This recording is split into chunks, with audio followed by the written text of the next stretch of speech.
कामिनी रसिया रमणी रंका गो कहीं गड़े मुरली फुंका।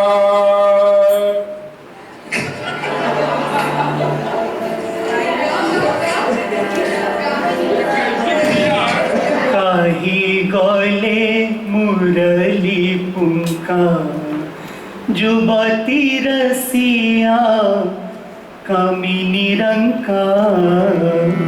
काहे गले मुरली फुंका जुबती रसिया कामिनी रंका। काहे गले मुरली फुंका। त्रिभंगी भंगी रे मुरली बजाई। त्रिभंगी भंगी रे मुरली बजाई। डाकू थंती आसो आसो। गौरांग महाप्रभु ठाकुर जी के लिए कहते हैं कि कामिनी रसिया सुंदर लड़की देखा कि लट्टू हो गए और रमणी रंगा लड़कियों के पीछे पीछे घूमते रहते हो गोपियों के। कहाँ चले गए तुम मुरली बजाने वाले, दर्शन दो। वो रो रहे हैं ऐसा कहकर। काहे गले मुरली फुंका जुबती रसिया कामिनी रंका।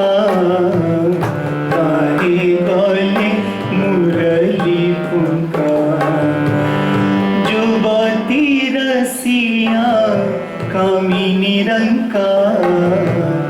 काहे गले मुरली फुंका। काहे गले मुरली फुंका। गोपपुरे वासी गोपिका मंदिरे दधि दुधो खाई छिणंती सिका।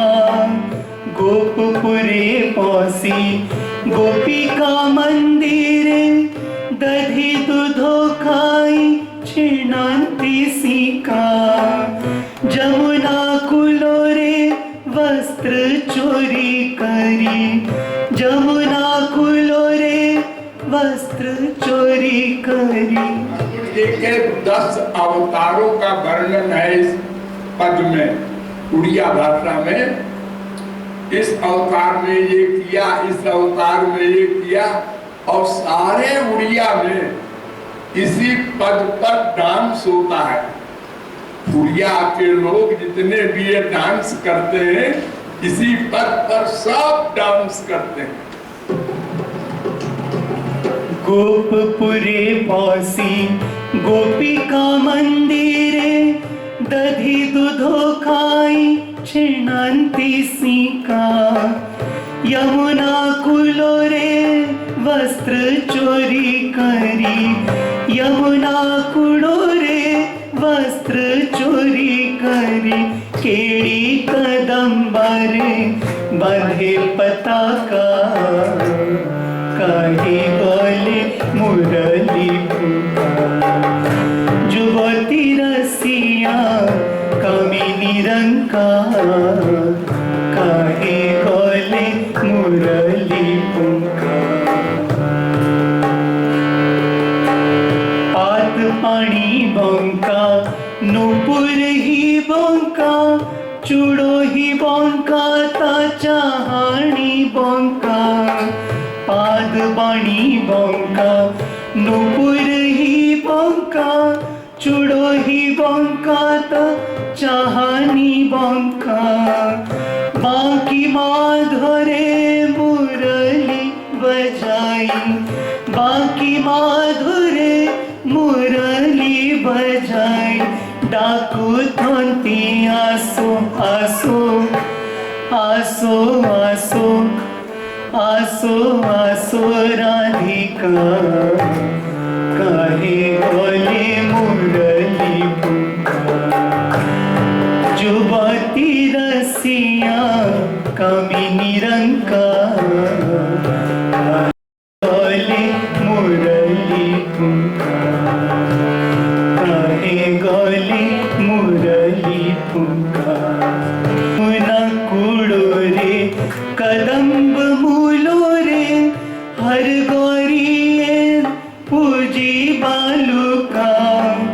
जमुना कूड़ो रे कदम्ब मूलो रे हर गौरी पूजी बालुका बोले बनो माली श्रीपाद शरण बोले बनो माली श्रीपाद शरण झुरी झुरी तनो खिणो राधिका काली गले मुरली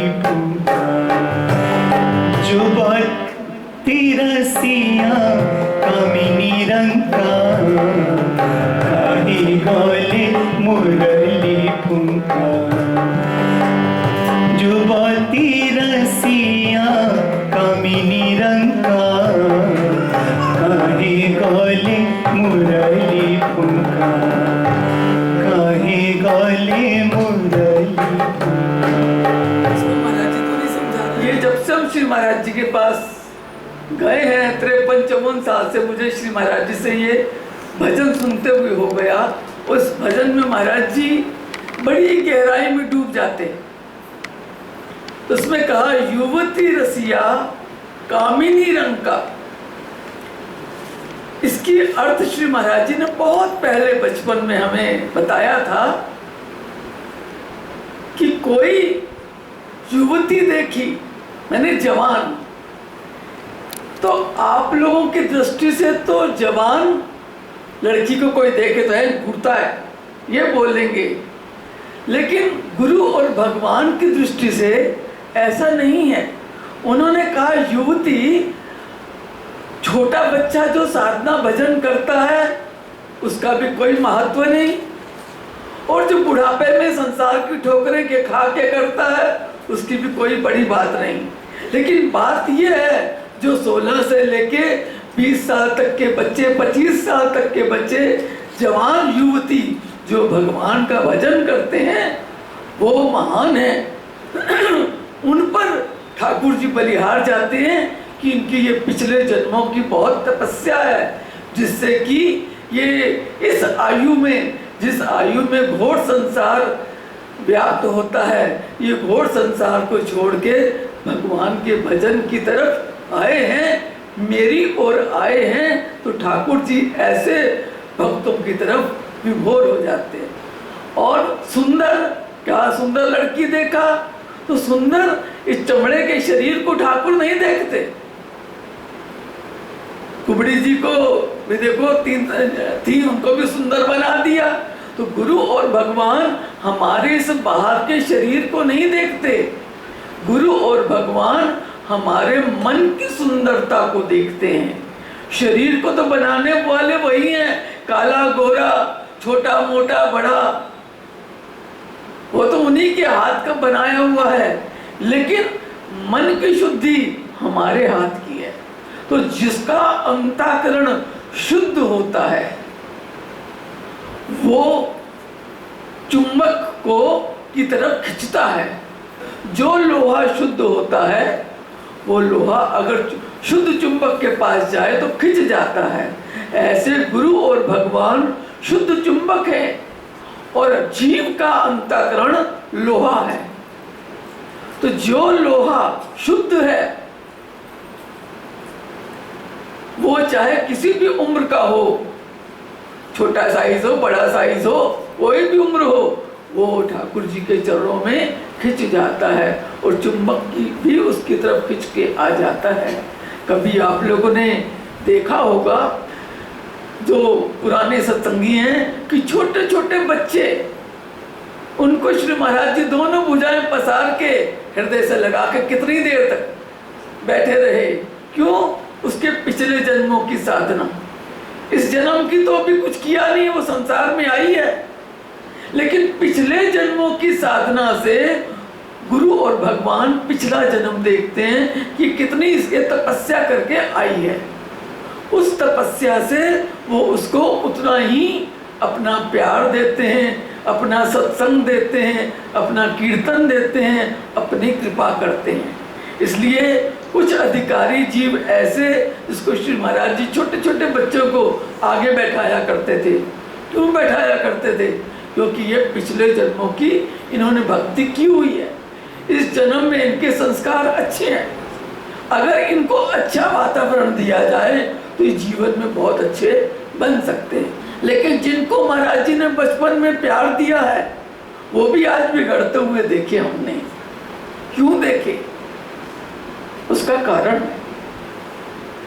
कारण ये कि जैसे आपकी एफडी मैच्योर हुई 5 लाख की, तो बैंक वाले ने बुला के आपको 5 लाख दिया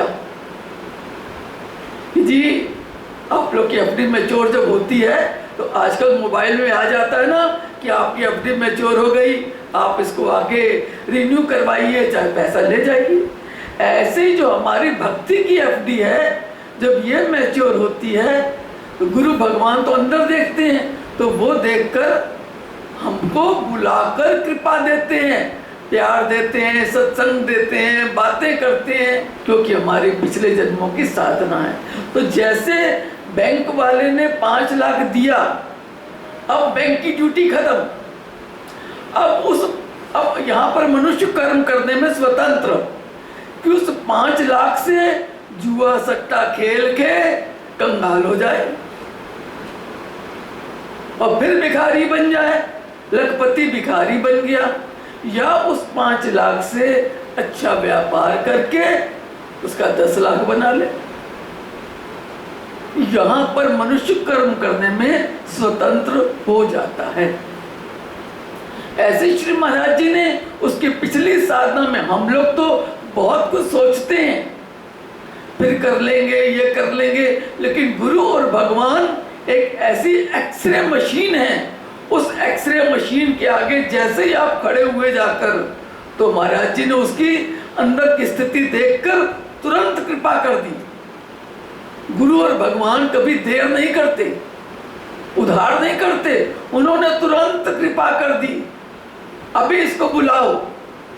ये बड़ा भाग्यशाली जीव है, इसकी पिछले जन्मों की तपस्या बहुत बड़ी है, तो गुरु ने तो पिछले जन्मों का हिसाब देखकर उसको कृपा दे दी। अब वो उस कृपा का अच्छे लोगों की संगति में बैठ के हरि भजन करके उस कृपा को आगे बढ़ाता बढ़ाता, यानी 5 लाख से 50 लाख बना ले, और चाहे गलत संगति में बैठ के उस 5 लाख का जुआ खेल के भिखारी बन जाए। लोग कहेंगे बाबाओं के पास नहीं जाना, बाबा जी ने ऐसा क्यों कर दिया, ऐसा क्यों कर दिया, सब ढोंगी होते हैं, सब बकवास होते हैं, सब ऐसे करते हैं, उल्टा उल्टा ज्ञान दिया, आपके हृदय में उल्टी बात आ गई और आप भी उल्टा सोचने लगे, तो जो कमाया वो भी आपने साथ ही साथ गंवा दिया। अब गुरु क्या करे आपको? जी गुरु जी ने तो उनके उसके ऊपर इतनी कृपा की थी, वो बिगड़ क्यों गई? हम लोग यहाँ पर कर्म करने में स्वतंत्र हैं कि उससे अपनी बिगड़ी बना लें, चाहे जो बनी हुई बिगड़ी है हमारी उसको बिगाड़ लें, यहाँ पर आप अपने हाथ में हैं।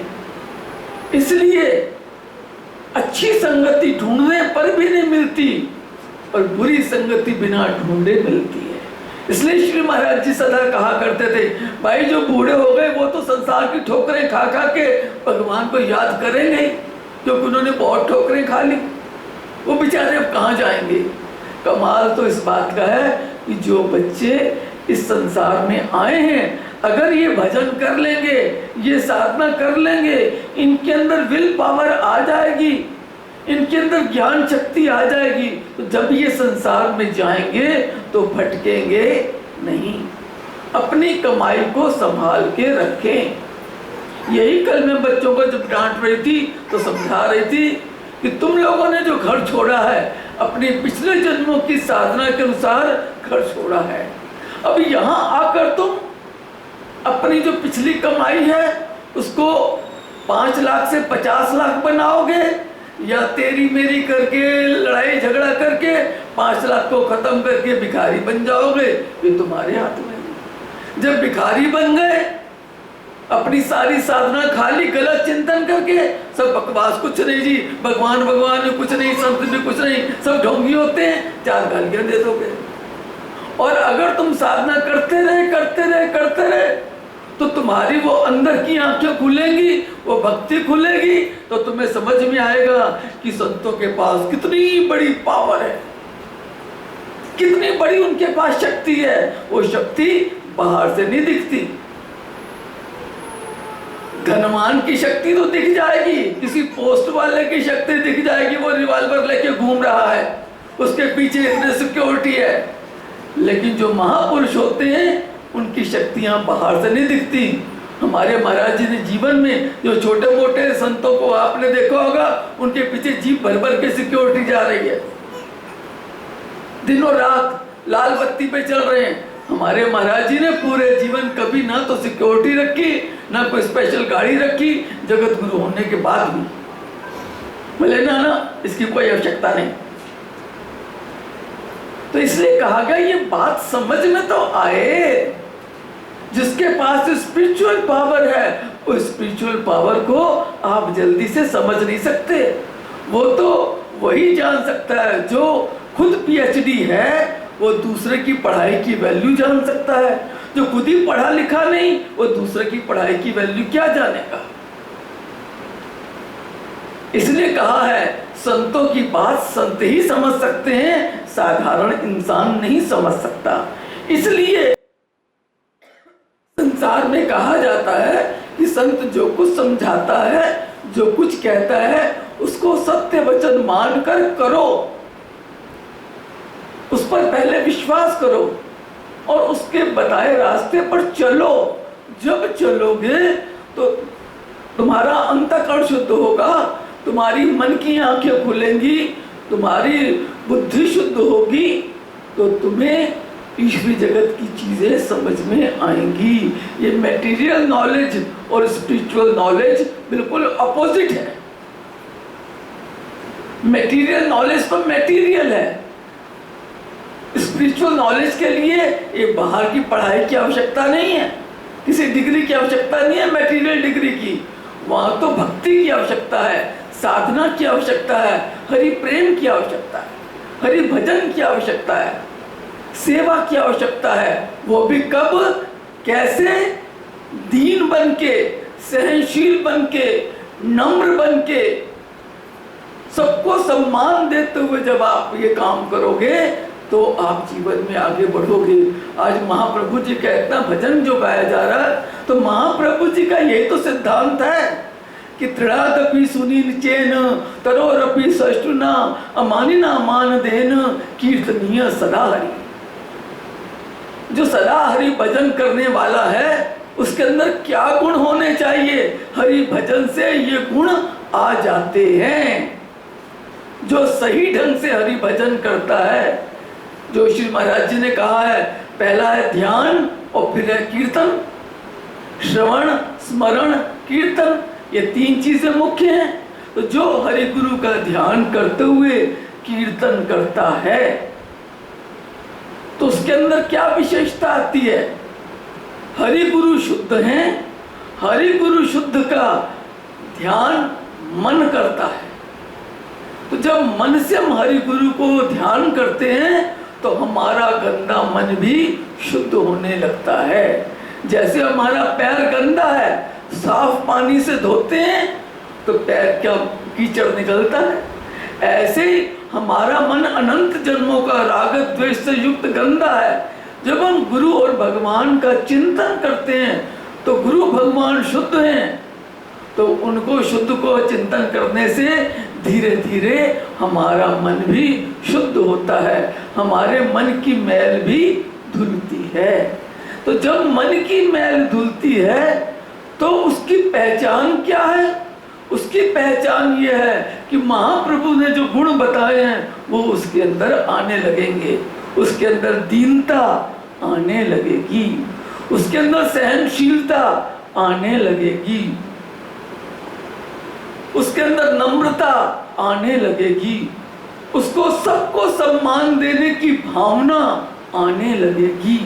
जब सबको सम्मान दिया तो राग द्वेष अपने आप मिटा। जब सबको सम्मान नहीं देते तो हम राग और द्वेष के पिटारे में फंसे रहते हैं कि ये ऐसा है, ये ऐसा है, ये ऐसा है, ये ऐसा है। किसी से प्यार, किसी से खार, कहना मान लिया प्यार हो गया, कहना नहीं माना खार हो गया। क्योंकि हमारे पास यही चीजें हैं। जब प्यार राग और द्वेष आ जाता है तो दीनता भी छिन जाती है, सहनशीलता भी छिन जाती है, नम्रता भी छिन जाती है और सही व्यक्ति भी गलत दिखाई पड़ने लगता है।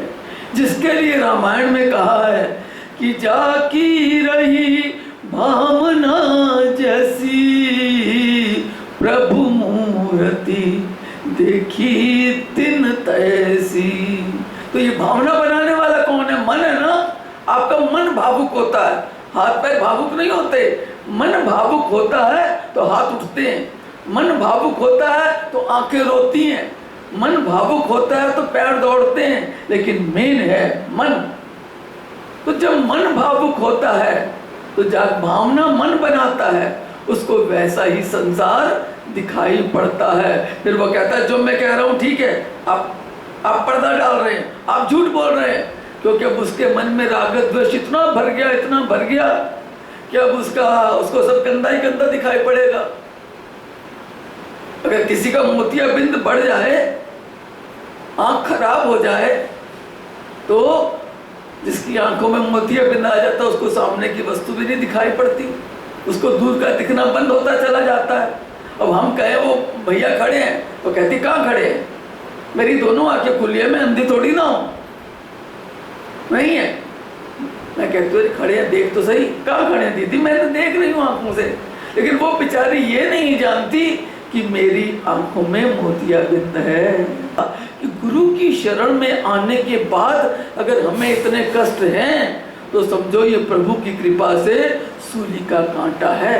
अगर हम गुरु की शरण में ना होते तो वो सूलियां हम कैसे सहते? जब शरण में साधना करने के बाद दुख है तो ये कांटा बन के सामने आया हुआ। जब मुझसे कांटे ही नहीं सहे जा रहे, क्योंकि भक्ति करने से, सेवा करने से कभी दुख बढ़ते नहीं हैं, दुख कम होते हैं। ये लोगों की भूल है कहना कि हरि भजन करने से दुख बढ़ते हैं। ये बहुत गलत सोच है, ऐसा नहीं। दवा खाने से रोग बढ़ता है ऐसा कहीं जीवन में संभव है? दवा खाने से आपका ब्लड प्रेशर कंट्रोल रहता है, शुगर कंट्रोल रहता है, बशर्ते कि आप दवा भी खाओ और परहेज भी करो। अब आप दवा भी खा लो और परहेज भी ना करो तो शुगर बढ़े भागेगी। तो ऐसे ही कहा गया कि हरि भक्ति करने से हमारे कर्म कटते हैं, दुख मिटते हैं। हरि नाम पापनाशे। लेकिन पिछले दुख तो कटेंगे, आगे तो हम ना करें। पिछले तो कट रहे हैं लेकिन हम आगे फिर बीज बोते चले जा रहे हैं। कटते कम है, बढ़ते ज्यादा है। कमाई है 100 रुपया, खर्चा है 500 रुपया, तो 400 रुपया कर्जदारी तो होंगे। ऐसे हमारी साधना है 100 रुपया और हम तेर में राग द्वेष क्रोध ये सब हम कर लेते हैं 500 रुपये का, तो 400 रुपये हम कर्जदारी तो होते हैं। और कर्जदार होते होते होते होते सिर झुक जाता है, आदमी भाग जाता है। अब तो शहर छोड़ के भागना पड़ेगा, इतना कर्जा हो गया। ऐसे ही आप सत्संग छोड़ के भाग जाओगे। अरे भाई इतना दुख दुख से तो हम अपने घर में ही बच्चे हैं। क्योंकि सिद्धांत नहीं पता कि हम कमा कितना रहे हैं और खर्च कितना कर रहे हैं। खर्च तो जाने अनजाने में हो जाता है जो पता ही नहीं लगता। इसलिए कहा गया कि साधना करो और साधना करके पाओ।